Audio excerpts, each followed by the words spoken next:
Today's topic, a new world needs a new world view. A new world needs a new world view.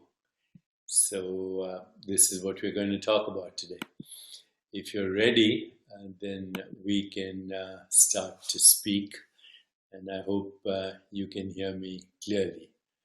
It looks like you can hear me clearly, so let me know if you can hear me clearly and you can see me clearly. Looks like you can. Okay, so let's talk about creating a new world. But before that, how do we experience a new world view?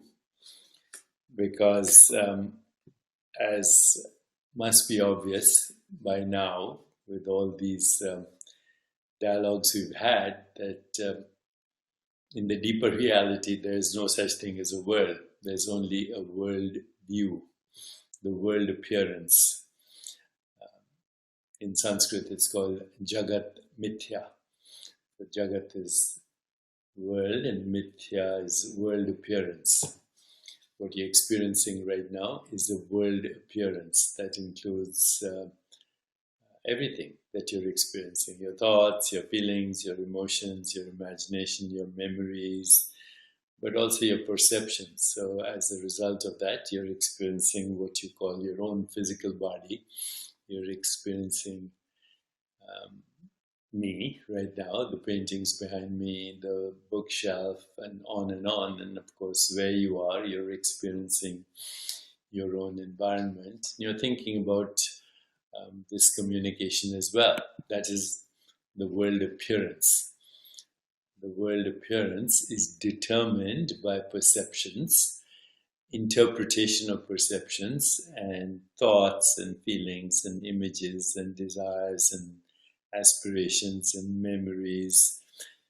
So every experience is filtered through a entanglement of perceptions and mental activities. So what is the world really made of? The world is made of consciousness on which is superimposed experience that we call the world. I happen to be reading Shankara's Crest Jewel of Discrimination once again, one of the greatest books of all time on the philosophy of non-duality. And here is something that Shankara says. A soap bubble with irregularities and corrugations on its surface is perhaps the best representation of the new universe revealed to us by the theories of modern science. The universe is not the interior of the soap bubble, but its surface, and the substance out of which this bubble is blown, the soap film, is empty space welded into empty time. That's a quote from Sir James Jeans. And then from Shankara directly, he says, Brahman, or the infinite awareness, remains eternally infinite and unchanged. It is not transformed into this universe. It simply appears as this universe to us in our ignorance.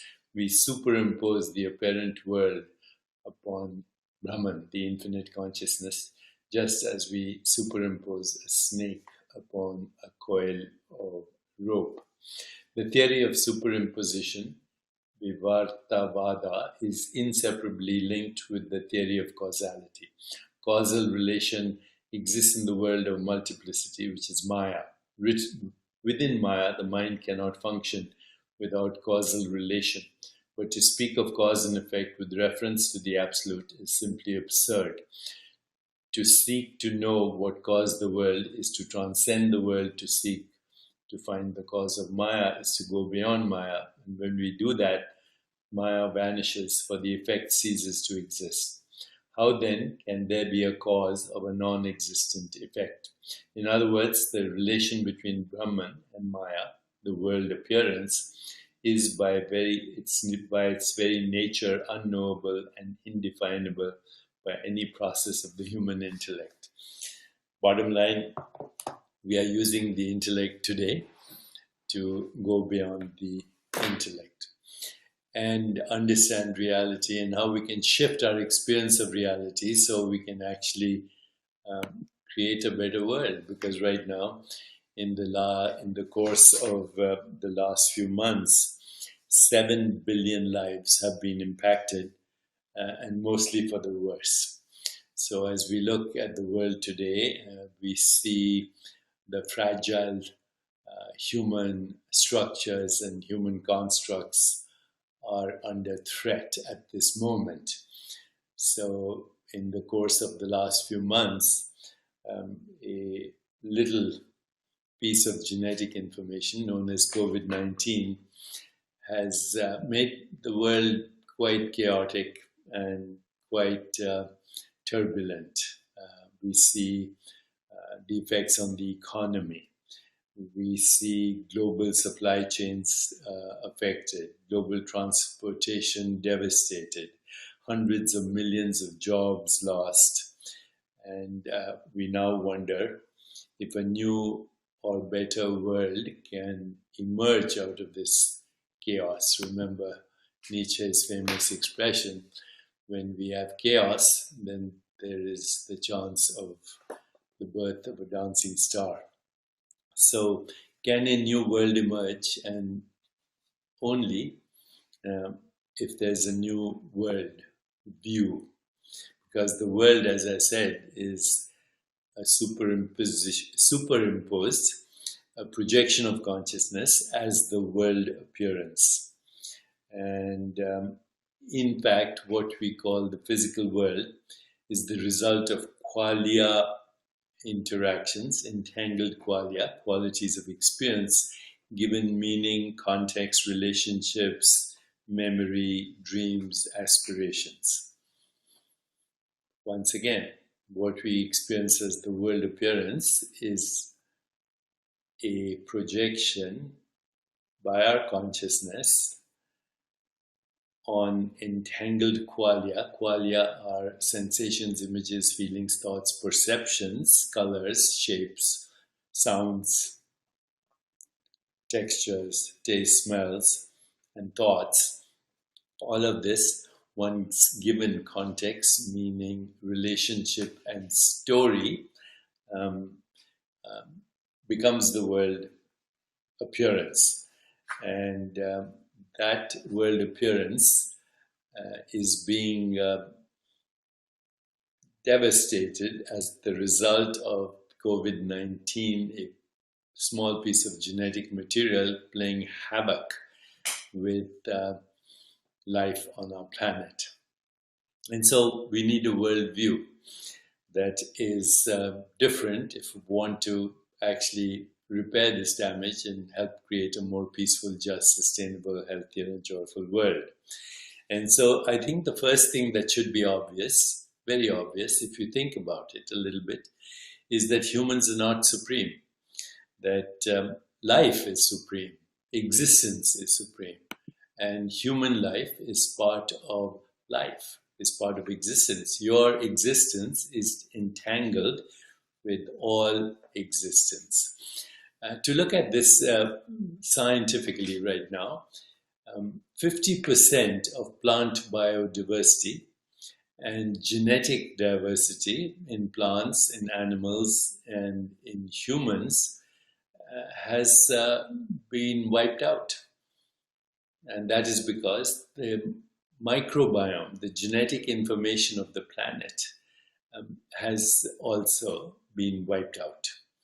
So COVID-19 is now threatening the ecosystem. Survival is threatened. And the question here to ask is COVID-19 a threat, or is it a teacher?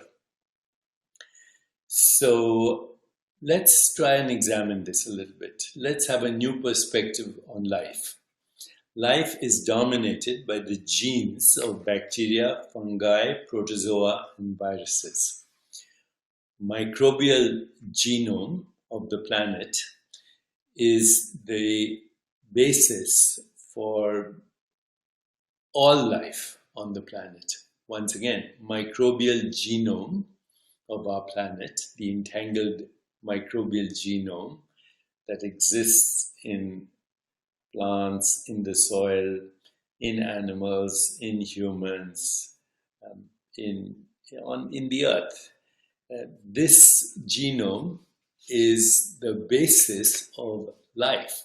And if by existence we mean life in all existence, then the maximum diversity of this microbiome of the planet is what has created life on this planet.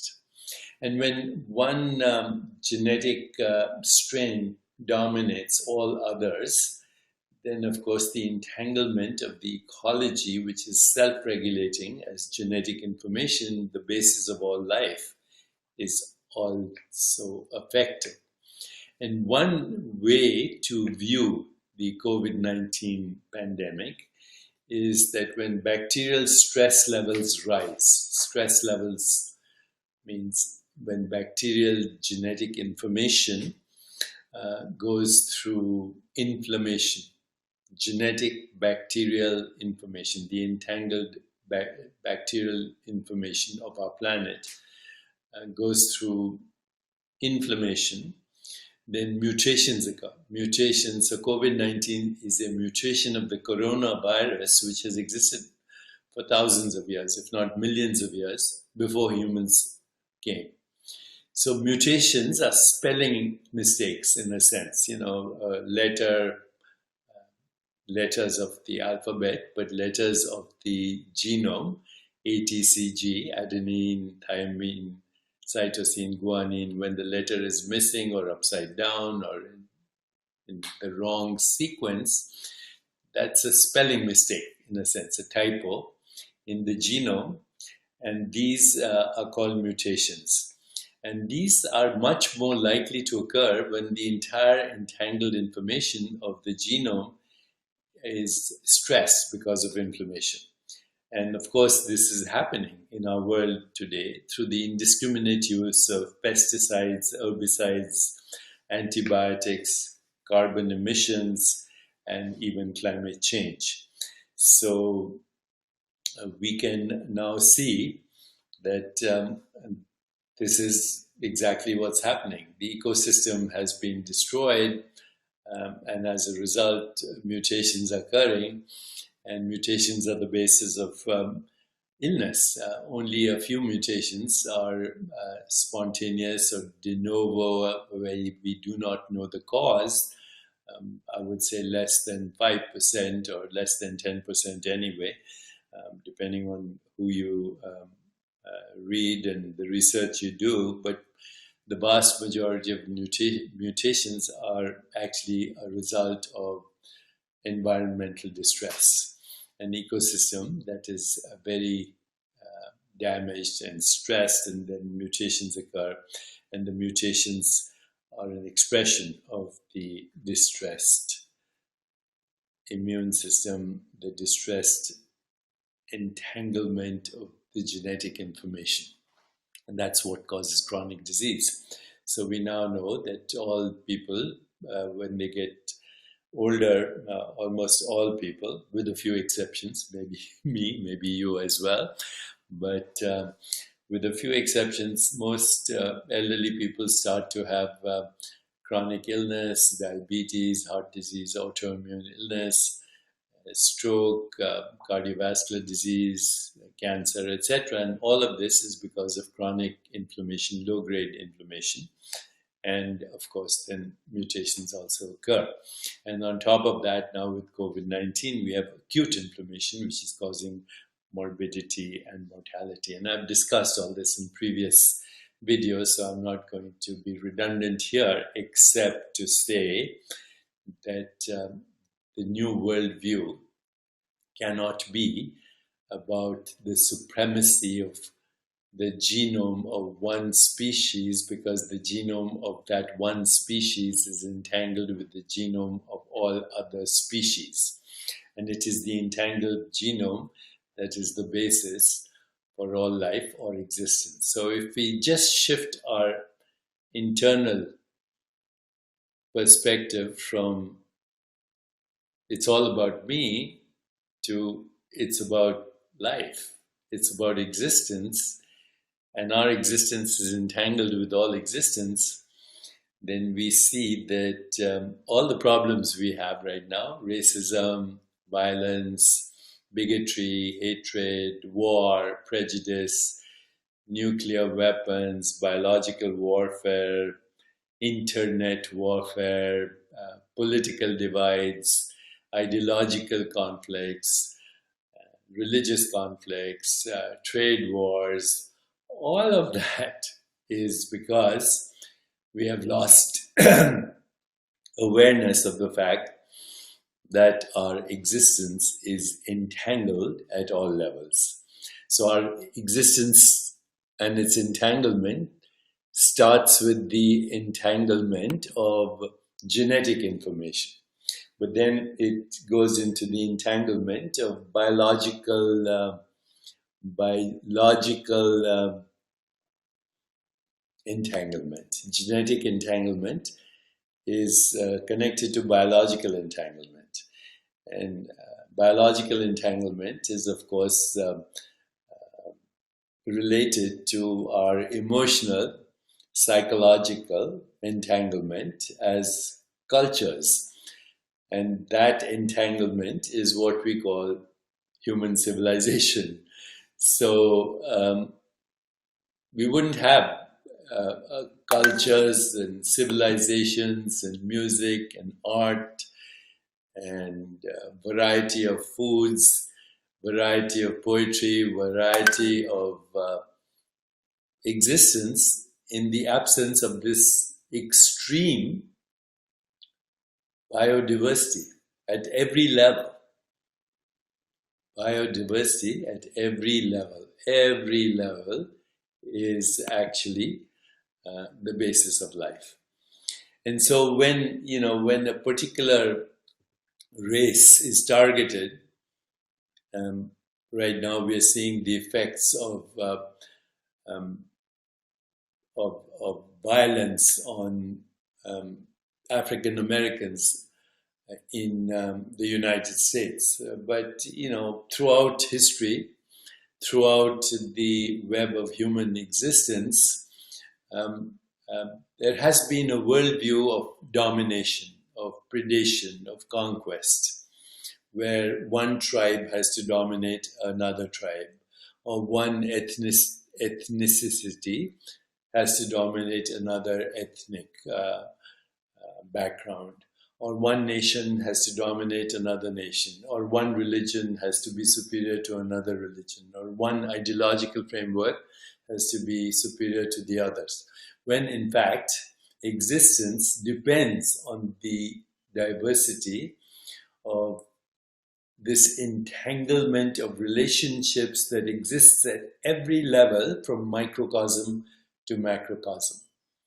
We cannot avoid this understanding if you want a new world. So the new world is not about human existence. The new worldview has to be about existence, has to be based on life. Life is invincible. Existence is invincible. Life regulates itself. With bio, we call it homeostasis. Right now, of course, inflammation. But life or existence is self-regulating. It's self-organizing. It's self-evolving. It's creative. It takes unpredictability and makes correlations of unpredictability into the experience that we call creativity. And then in humans, a vision for a more peaceful, just, sustainable, healthier, and joyful world. So if we just pay attention, what are the most important issues of our time? What is the dream? The classic American dream has been, you have an automobile, you have a house, and then you make more money, you get another house, and you get a yacht, and you get a private plane, and you get a gated community, and you isolate yourself, and you become the most unhappy person in the world. That's a dream that has turned into a nightmare. So what is the correct dream, if there is such a thing? And I would say that dream is that we want social justice for all. That dream is that we want economic justice for all. That dream is that we want a sustainable, healthy, self-regulating planet for all. That dream is that we want to have health and well-being for all. That dream is that we want joy and happiness for all. So the old dream is dying. It was a selfish dream. It was a narcissistic dream. The new dream takes us from me to we to us to the one being, one consciousness, one infinite, borderless, formless, ultimate reality that is differentiating into innumerable experiences, innumerable knowers, innumerable modes of knowing, innumerable things known with a never-ending horizon. So today, just shift that little thing from me to we to us to the one being. You know, Shankara, in this very short summary, talks about how the ego is the ultimate bondage. And what is the ego? What is the ego? The ego is just a thought. That's all it is. It's just a thought. It's a thought that I'm separate. But separation is not the reality. Differentiation is the reality. Differentiation is not the same thing as separation. So your body is a differentiation of a pluripotential cell, a stem cell, into the 60 trillion cells in your body, all doing uniquely different things. Each cell being part of an organ, each organ doing a different thing, but all working together. Your stomach cells, your heart cells, your kidney cells, all work in harmony with each other as one entangled activity. And so yet our ego mind actually takes us away from that and interprets differentiation as separation. But differentiation is what creates existence and life. And separation is what strangulates life. So before I close today, I'm looking for a poem from Tagore about the ego, and I'm going to find it for you because it's a beautiful poem. And it in fact does tell us what the fundamental reality is. Okay, so let me find the poem for you in Gitanjali, taking me a little longer than I suspected, but that's okay. If you have the patience, so do I. So do I. Oh, well, I can't find the poem today. So number 30 says, but the indexing is all wrong in this book.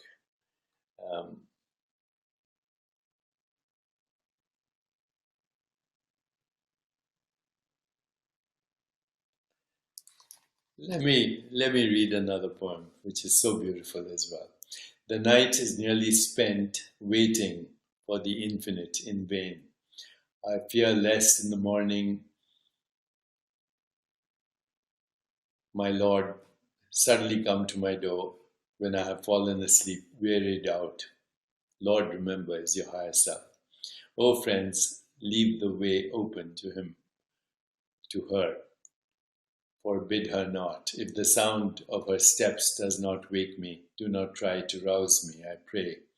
I wish not to be called from my sleep by the clamorous choir of birds, by the riot of wind at the festival of morning light. Let me sleep undisturbed, even if my Lord comes of a sudden to my door, even if the goddess comes of a sudden to my door. Ah, my sleep, precious sleep, which only waits for the touch of the divine to vanish. Ah, my closed eyes that would open their lids only to the light of the smile of the divine. When the divine stands before me like a dream emerging from the darkness of sleep.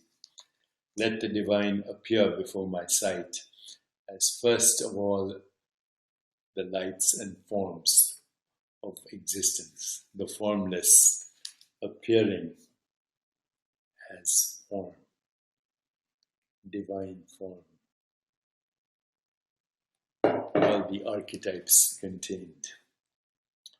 The first thrill of joy to my awakened soul, let it come from the glance of the formless, and let my return to myself be immediate return to divine being. Your being is divine, and if you compromise it, then you will experience the separate self and all the suffering that goes with the separate self. But if you do not compromise on your divinity, as Rumi once said, by God, when you see your beauty, you'll be the idol of yourself. If you do not compromise your divinity, your infinite being, your infinite capacity for creativity, your infinite capacity for understanding reality as the entanglement of all of us, which leads to the ultimate truth of love, not as a mere sentiment, not as a mere emotion, but as the ultimate truth at the heart of creation. If you do not embrace that, then, of course, suffering at some point is inevitable. The cycle repeats itself. To create a new world, we need a new world view, because in the deeper reality,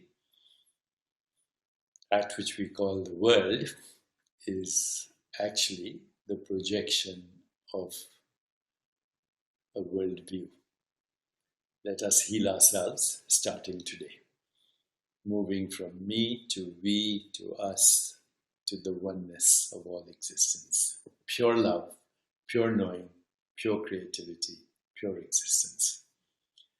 Okay, my friends, until tomorrow, have a wonderful, joyful day. Keep your body joyful, energetic, your heart loving, compassionate, your mind clear, quiet, your spirit, let it soar with lightness of being.